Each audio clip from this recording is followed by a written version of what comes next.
하늘을 바라보라. 그넓은 저 하나도 온 세상 지으신 주님의 솜씨라.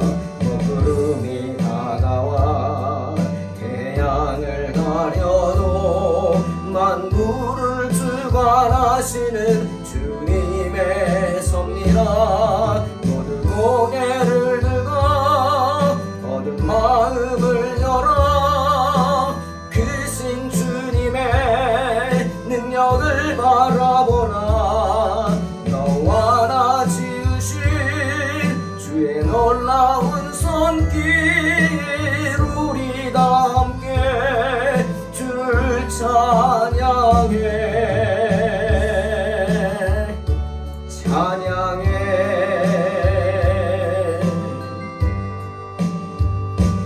온 하늘과 땅 위의 만물아 겸손히 무릎 꿇고 주의 위엄 앞에 경배하라.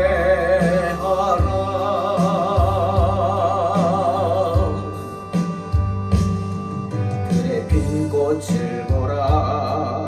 하늘을 나는 새도 만물을 지으신 주님의 솜씨라. 눈보라가 닥쳐와 온 땅을 덮어도 만물을 주관하시는 주님의 섭리라. 모두 고개를 들고 어두운 마음을 열어 크신 주님의 능력을 바라보라. 너와 나 지으신 주의 놀라운 손길 우리 다 함께 주를 찬양해. 찬양해.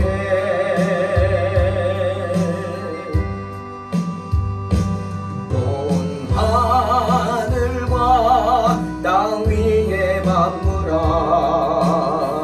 겸손히 무릎 꿇고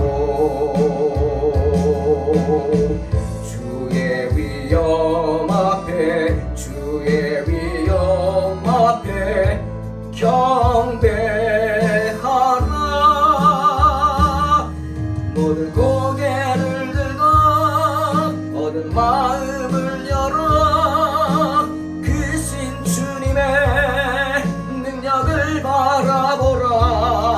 너와 나 지으신 주의 놀라운 손길 우리 다 함께 주를 찬양해.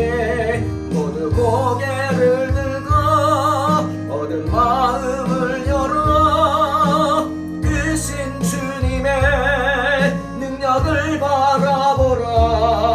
너와 나 지으신 주의 놀라운 손길 우리 다 함께 주를 찬양해. 찬양해.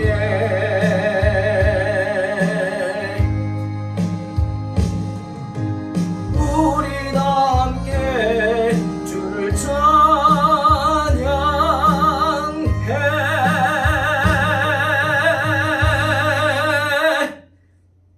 아멘.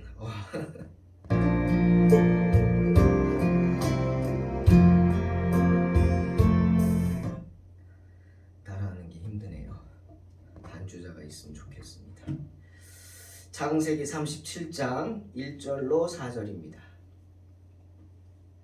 봉독합니다. 야곱이 가나안 땅 곧 그의 아버지가 거류하던 땅에 거주하였으니 야곱의 족보는 이러하니라.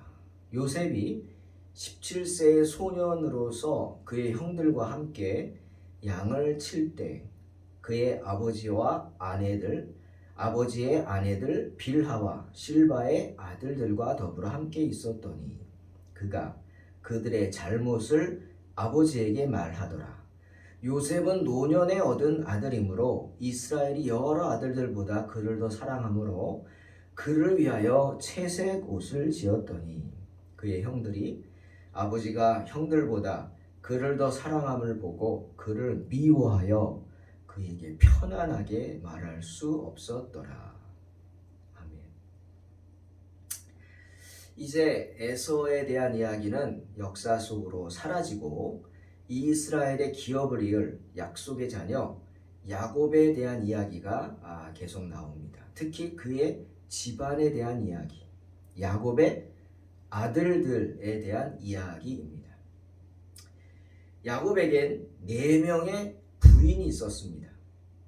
외삼촌 라반의 딸인 레아와 라헬, 그리고 그들의 시녀 빌하와 실바죠. 이들을 통해 야곱은 12명의 아들들과 1명의 딸을 두었죠. 그런데 성경을 가만히 보고 한번 묵상해 보면 야곱이란 사람이 어떤 사람이었나? 쌍둥이지만 제가 이란성 쌍둥이 같다고 분명히 얘기했죠. 형 에서와 너무 달랐습니다. 성격이 야곱은 내성적인 사람이었어요. 에서는 산으로 들러 사냥을 다니며 살생을 일삼는 그런 활달한 성격이었는데 그와 달리 야곱은 조용한 성격이었습니다. 때문에 성경도 야곱이 장막에 거주하였다 말씀하십니다. 즉 장막에 머물러 살았다는 것입니다. 그런 야곱의 성격이 아내들을 다루는 데에도 그리고 자녀들을 다루는 데에도 잘 나타나는 것 같습니다. 어떤 성격이죠? 좋게 말하면 너무나 신중해서 신중하다 못해 의심이 많고, 그리고 또 하나는 굉장히 내성적인 성격이라 한번 부딪힌 거에 대해서는 잊지를 못합니다. 무슨 말이냐?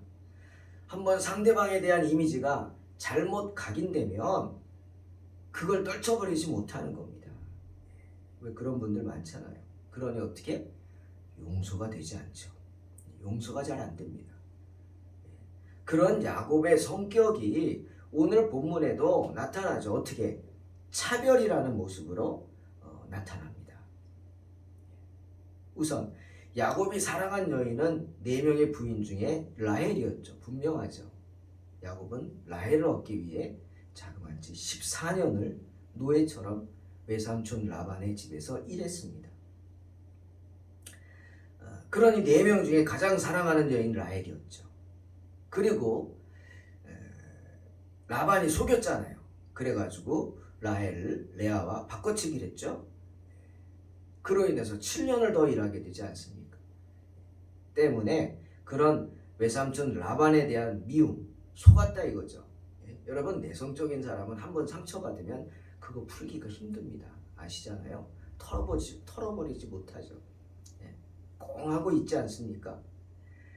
그것이 어디로 갔어요? 바로 레아에게 그대로 전달됐죠. 너 때문에 이렇게 되는 거예요. 너 때문에. 그래서 성경에 미루어 짐작하건대 레아를 찾아가질 않습니다. 야곱이. 그렇죠? 레아의 고백에도 나오잖아요. 근데 아마 신혼 때 전날 밤에 아이가 생겼든지 루벤이라는 장자가 나오자 그때서야 레아가 루벤 이름 지면서 이제는 남편 야곱이 나를 찾아올 것이다 이렇게 기뻐하면서 이름을 짓죠. 그때부터 이제 줄줄이 루벤, 시므온, 레위, 유다 이렇게 아이들을 낳게 됩니다. 4명을 연달아 낳죠. 그만큼 야곱은 성격이 굉장히 내성적이라 한번 찍히면, 세상 말로 한번 찍히면 용서가 안 되는 거예요. 레아도 그랬어요. 그러니 빌하와 실바는 어땠겠어요? 좋아서 했을까요? 뭐 알 수는 없지만 그냥 야곱이 무슨 여자를 막 밝히니까 얻었다, 그건 아닐 거고, 정실 부인들 바로 레아와 라헬, 특히 라헬이 먼저 자기가 아이를 낳지 못하는 걸 보고 남편 등살 그냥 쫄라가지고 자기의 여종 빌하를 첩으로 드린 겁니다. 빌하를 통해 아들을 낳아서 내 무릎에 앉게 하라, 이런 거죠. 그러자 그걸 보고 있던 레아가 또 자기가 넷 낳고 안 나니까 실바를, 여종을 첩으로 줘서 또 실바를 통해 아이를 낳게 하는 겁니다. 갓과 아셀이 나오죠. 이렇게 야곱은 자기 주장 한번 제대로 못하고 내성적인 성격으로 이리 시달리고 저리 시달리고, 정말 그 4명의 아내들 사이에서 야곱은 정말 힘들었죠. 이런 생각 해봤어요. 여자들의 투기와 질투는 얼마나 대단합니까? 그렇죠? 대단하죠. 제가 전도사 섬기던 교회 목사님이 저보고 이래요. 그때 전도사죠, 박전도사. 나중에 하나님의 은혜로 교회가 성장해서 사역자를 쓰면은 여자 전도사님 쓸 때는 정말 신경 써야 돼. 짝수로 쓰지 마, 홀수로 써. 이런 얘기를 한 기억이 나요. 그만큼 힘들다는 거죠, 여자분들과의 관계가. 사역자도 그렇다. 이 4명 속에서 얼마나 야곱이 시달렸을까? 그러니까 나중에 바로 앞에 서서 험악한 인생 살았다. 남들이 보면 좋잖아요. 아이들도 많고 아들들도 많고 부인이 4씩이나 있었고 좋을 것 같지만, 아니, 험악한 인생을 살았다 얘기하는 겁니다. 이런 생각 해봤어요. 여러분, 비라는 라헬의 여종이었어요. 실바는 레아의 여종이었어요. 그러면 자기들 말에 비라를 줄 테니까 애를 낳아서 내 무릎에 앉혀라, 말은 그렇게 했지만, 여러분, 비라하고 실바가 이제 자기들도 당당히, 비록 첩이지만 야곱의 그 부족장의 아내입니다. 다른 사람들 보기에 이제는 그들은 하찮은 여종이 아니에요. 야곱의 사랑을 받아서 아들들을 둘씩이나 낳은 그런 부인이에요. 그럼 어땠을까요? 함부로 못하죠. 그럼 비라와 실바도 기세등등해지겠죠. 그 대열에 올라갔단 말이에요. 내 아들들이 야곱의 지파의 대열에 이제 올라가잖아요. 그런데 계속해서 레아하고 라헬의 지시를 받고 그들을 따르고 그들 마음대로 놀아날까요? 아니, 저는 그렇게 생각하지 않아요. 자, 제 생각입니다. 전제예요. 라헬의 여종 비라가 루벤을, 글쎄요, 뭐 어떻게 했는지 모르지만 내가 안 봤으니까, 아무튼 르우벤과 통간합니다. 가늠하죠, 둘이서. 나이 차이도 많잖아요. 그런데 르우벤이 자기 그 레아의 여종이었던 실바가 아니라 라헬의 여종이었던 비라와 통간합니다. 아마 실바는 어렸을 때부터, 태어날 때부터 봐주니까 엄마 같았겠죠. 그러니 그런 생각을 안 했을 거지만 이 비라는 다르죠. 그런데 그냥 비라가 유혹을 해가지고 르우벤을 넘어뜨렸을까요? 르우벤이 유혹해서 비라를 넘어뜨렸을까요? 글쎄요. 저는 이런 생각이 났어요. 오늘 말씀 준비하면서 이거 라헬의 작품이 아닌가 싶었어요. 여러분, 라헬이 어떤 여자입니까? 여인입니까? 나로 아이를 낳게 하라. 그렇지 않으면 내가 죽어버리겠다. 그러고 남편 야곱을 협박한 여인이에요. 그 내성적이고 조용한 성격의 야곱이 기가 막혀가지고 막 화를 냈죠. 내가 하나님이냐? 하나님이 아이를 안 주시는데 나보고 그러면은 내가 하나님이냐? 너 그거 옳지 않다고 막 그냥 화를 내죠. 그 조용한 성격에 잘 참는 야곱을 분노케 하고 진노케 한 여인이 라헬. 그 정도로 자기 멋대로 행동하는 여인. 완전 자기 멋대로죠. 남편을 자기 손에 들고 좌지우지하는 그런 여인이었죠. 그러니 아니 보니까 비라도 자기 말을 듣지 않네 점점. 그리고 부인이 넷이라고, 자기들이 나랑 똑같은 부인인가? 아마 이런 생각을 했겠죠. 그래가지고 그래, 넘어뜨리자. 둘을 먼저 골로 보내자. 뭐 이런 생각해서 자기의 여종 비라와 레아의 아들 르우벤이 보니까 서로 조금 그런 것 같아, 뭐가 있는 것 같아 해서 이렇게 만들어 놓지 않았나? 저는 그런 생각도 해봤습니다. 라헬의 작품이 아닐까? 그렇지 않고서는 이게 그렇게 쉽게 이런 일들이, 그래도 르우벤이 막대 먹은 놈도 아닌데 이스라엘의 장남 아닙니까? 그럼 장자로서의 어떤 그 무게감도 있고 그런 걸 알고 있고 또 자기의 누굽니까? 에서 큰아버지 에서의 일도 옆에서 봤을 텐데 그렇게 했을까 싶어요. 르우벤도 희생양이 아닐까? 뭐 이런 생각도 해봤습니다. 아무튼 여인들의 시기와 질투, 투기는 대단하다라는 거예요. 살벌했겠죠. 그러니 야곱의 인생이 험악할 수밖에 없습니다. 하지만 그 모든 원인은 누구에게? 야곱에게 있습니다. 부인할 수 없어요. 왜? 아내들이 첩삼으라고 했다고 첩을 삼았어요. 그건 자기가 선택한 일이죠. 안 한다고 하면 될 거 아니에요. 남편이 그런 권위도 없어요. 안 한다 그러면 되지. 근데 그렇게 했어요. 자기의 뿌린 씨앗이죠. 결과는 책임져야 돼요. 그리고 그 일 이후에 이제 야곱의 그 성격, 소심해서 믿지 못하고 작은 일로도 사람을 시험하는, 의심하는 그 성격, 그래서 차별하는 성격이 구분하는 거죠. 라헬과 레아를 구분하고 더군다나 그 첩들 구분하겠죠. 빌하와 실바를 구분하고 실바를 제일 하찮게 봤을 것 같아요. 왜? 빌하는 그래도 자기가 사랑하는 여인의 종이니까. 옛날부터 아는 사이니까. 그런데 그게 아내들의 문제만은 아니었고 이제는 그 아들들에게도 문제가 됩니다. 여러분 레아의 아들들이 르우벤, 시므온, 레위, 유다, 이사갈, 스불론 6명이에요. 그들이 야곱 아들들이긴 하지만 어미를 생각하면 그렇게 뭐 탐탁했을까요? 저 여자 때문에 내가 7년을 노예 생활을 했는데 그리고 알력이 딸렸다 그랬어요. 내 마음에 들지도 않은데 억지로 결혼한 여인이에요. 비록 애들이 낳지만 내 애긴 하지만 그렇게 마음이 끌리지는 않았을 겁니다. 특히 르우벤 기가 막힌 놈이죠. 그래도 자기 어머니 아닙니까? 그래도 빌하가 야곱의 첩이긴 하지만 족보를 따지면 그래도 어머니 뻘인데 통관합니다. 악하죠.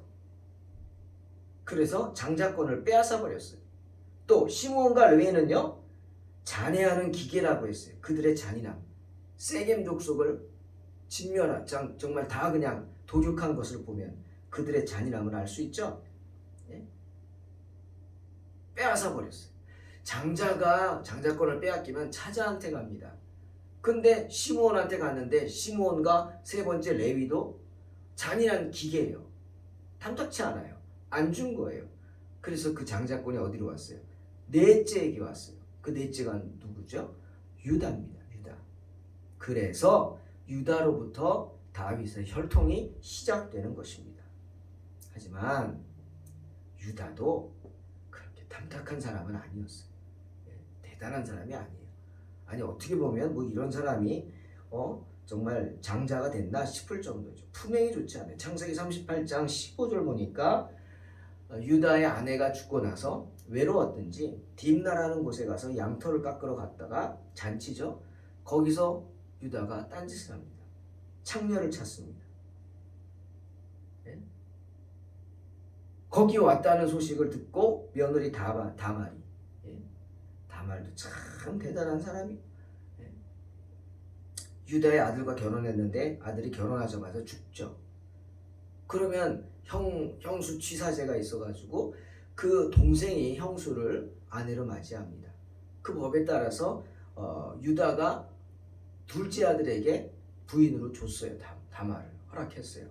그런데 그 아들도 또 죽었어요. 참 대단하죠. 이게 무슨 일이죠? 이제 막내 하나 남았는데 유다가 덜컥 겁이 나죠. 다말하고 다 사니까 죽네. 이거 뭐가 무섭다. 그래가지고 아이가 아직 어리다는 핑계로 클 때까지 기다려라. 그리고 다말을 쫓아냅니다. 친정으로.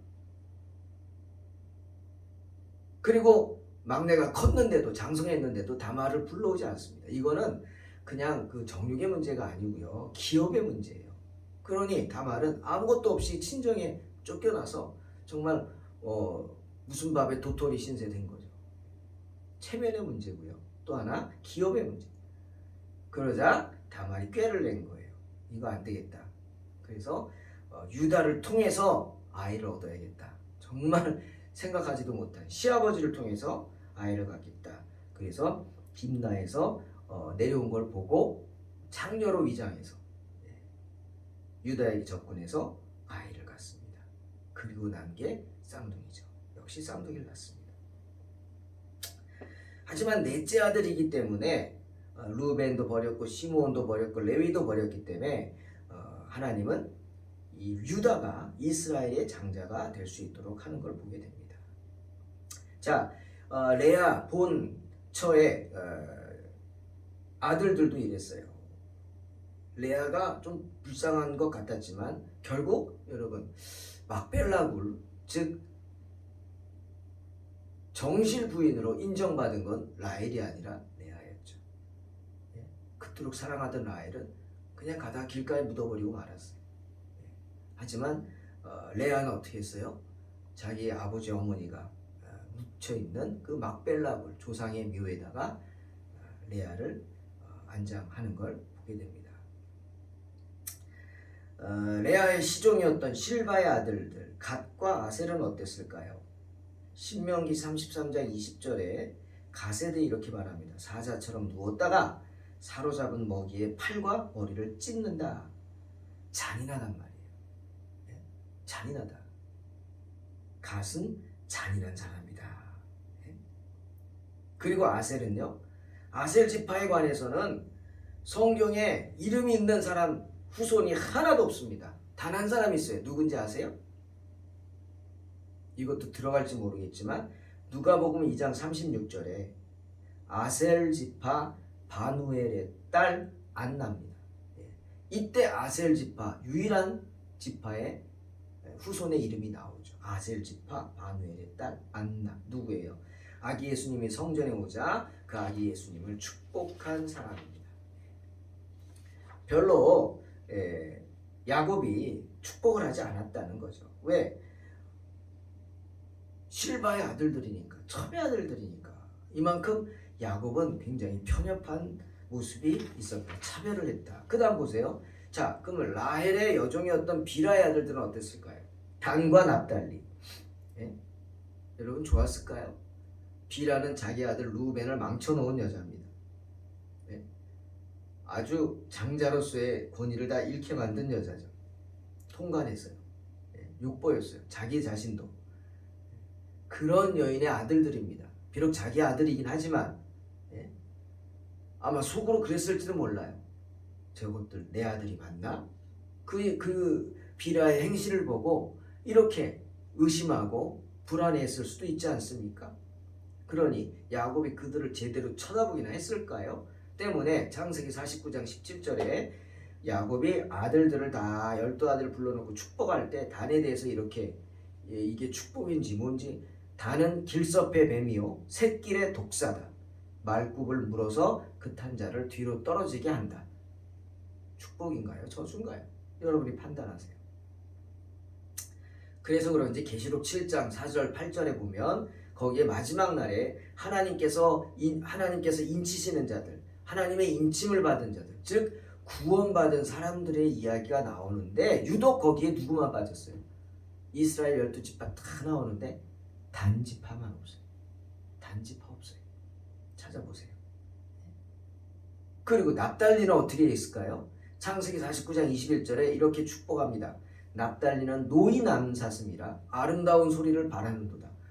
뼈 있어 보이지 않습니까? 여러분 이건 축복인지 모르겠어요. 저도 노이 남사슴이래요. 즉 통제를 벗어난 남사슴이 지 멋대로라는 거예요.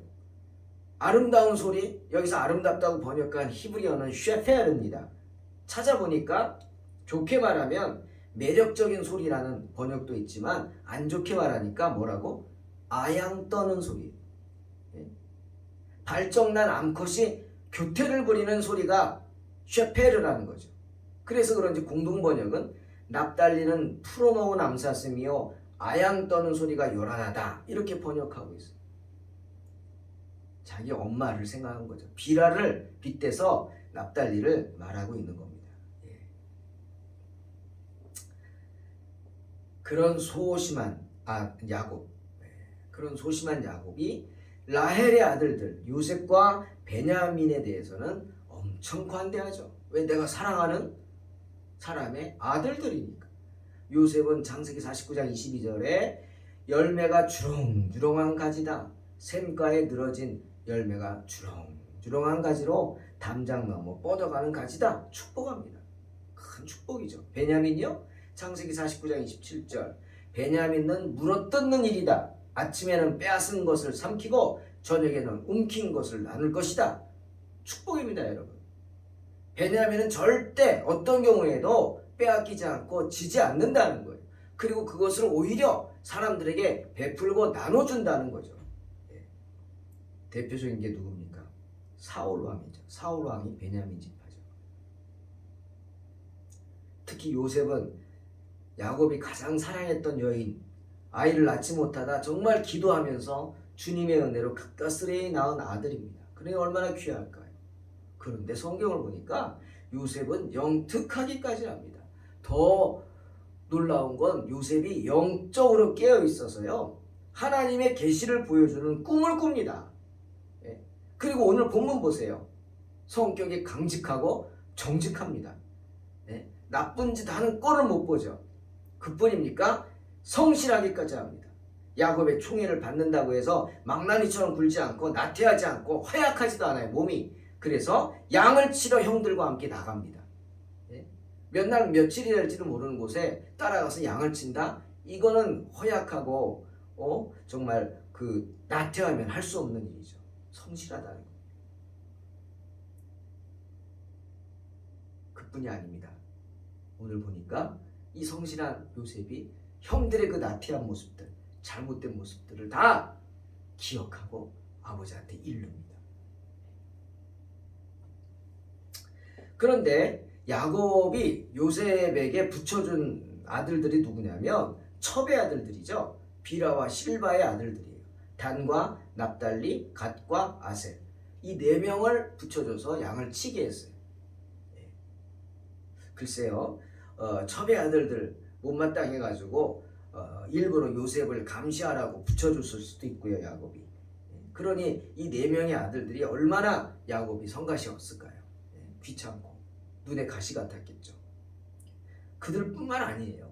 다른 아들들도요, 성경에 보니까 상상하지 못한, 집에서 있을 때는 아버지 눈치 본다고 뭐 이렇게 바른 척 하는데 밖에 나가기만 하면 그냥 망나니 짓을 하는 거죠. 요셉이 그걸 보고 일일이 누군 어땠다, 누군 어땠다, 누군 어땠다 야곱에게 일러 바친 겁니다. 그러니 다른 형제들이 동생이긴 하지만 요셉이 얼마나 미웠을까요? 오늘 본문 보니까 이 말씀이 들어와요. 4절에 그의 형들이 아버지가 형들보다 그를 더 사랑함을 보고 그를 미워하여 그 다음 그에게 편안하게 말할 수 없었더라. 편안하게. 그렇겠죠.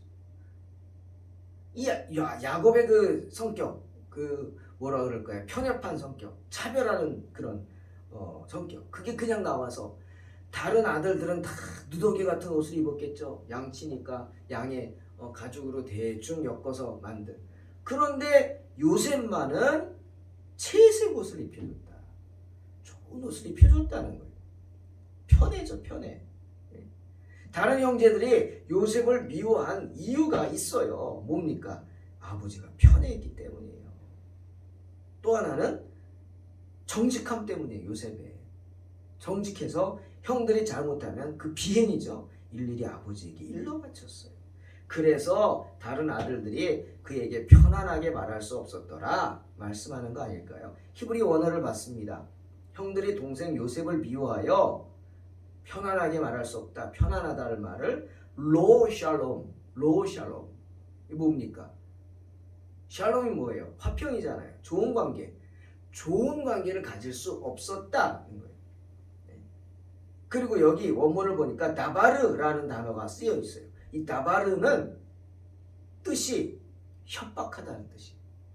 즉 이렇게 볼 수 있죠. 형들이 틈만 나면 요셉을 해치겠다고 협박했다는 거예요. 너 그러다 죽어 나한테. 뭐 이런 거죠. 그래 너 보자. 두고 보자. 두고 보자. 벼르고 있는 거예요. 그것이 나중에 터져서 요셉을 구덩이에 쳐넣는 거 아닙니까? 사랑하는 성도 여러분, 이런 모든 일들이 일어난 것이 1차적인 원인은 야곱입니다. 야곱의 잘못이에요. 왜? 부인을 4명을 뒀어요. 네? 관리하지 못하고 골고루 사랑하지 못하면 두질 말아야죠. 근데 부인을 4명이나 둬놓고 골고루 사랑하지 못했습니다. 차별을 줬어요. 편애했어요. 창세기 3장 16절에서 하나님이 아담에게 하신 명령이 있어요. 그리고 하와에게도 뭐예요? 너는 남편의 다스림을 받을지어다.